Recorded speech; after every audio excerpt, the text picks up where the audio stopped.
Masaya kasi nakatanggap ako ng cash assistance. Tapos nakakatulong kasi ito para mabayaran yung mga utang ko sa school namin, ganyan.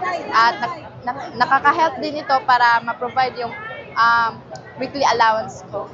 Nandun pa yung pressure kung saan kami kukuha ng financial namin. Nagpapasalamat po ako dahil binigyan nila po kami ng chance para makatanggap ng cash assistance at mabigyan nila din ng atensyon yung mga estudyante na kapos sa pera, ganyan. Yung challenges ko lang is yung pag-pay ng tuition. Mostly is late siya. Especially is I understand the situation of my family. Actually, yung reaction ko at first is shock kasi I always wanted to be part of this opportunity, and thank you for our President Bongbong Marcos sa paghatid ng programang ito. Actually, it is a big help itong scholarship, presidential scholarship. It helps me a lot, especially we are we are a lower class family. Yung scholarship program na paparating ng ating mahal na Pangulo, si Pangulong Bongbong Marcos, at saka yung iba pang mga tulong katulad nung sa pang-agrikultura, yung sa ating mga mangingisda. Sa amin, malayo kami sa dagat. Talagang nilapit ni Pangulong Bongbong Marcos sa amin dito, kahit nasa malayong probinsya, pero ay palapit. Isa kami sa nag-a-apply, yung malalagyan ng benteng bigas meron na, at sa tingin ko by next week mararating na yung benteng bigas para sa ating mahal na Pangulong Bongbong Marcos. Ito'y napakalaking tulong para sa amin, at kami kahit dito sa malayong probinsya sa Davao de Oro, at pinuntahan niyo rin personal. Ganitong mga programa ay kailangan talaga sa mga local government unit, at saka pinaka-importante yung mga magsasaka natin at saka yung mangingisda natin, hangad ng mga tao, lalo na dito sa probinsya ng Davao de Oro, na magkaroon talaga ng mababa ng presyo na bigas. So, ating mahal na Pangulo po, so, sa lahat ng ibinigay po ng national government, doon po sa local government, napakahalaga po yung sa hirap ng panahon ngayon. So sa tulong ng ating gobyerno, lalo na sa ating mahal na presidente, ay masayang-masaya po sila. Ubang palambot sa mga estudyante.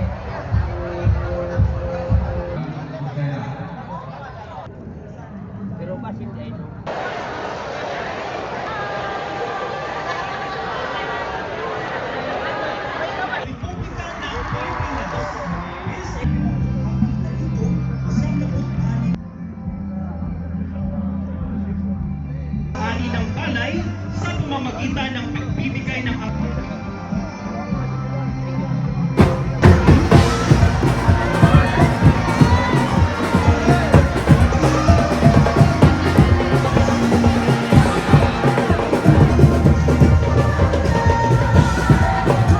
This is not only a milestone in my administration. This is a milestone for every barangay, every community, and every Davaoeño who believes that progress must reach the grassroots. We gather today for a program that carries a very powerful message. Bawat barangay makikinabang. Mga katawan sa 1,100 at 15 presidential scholars ng probinsya.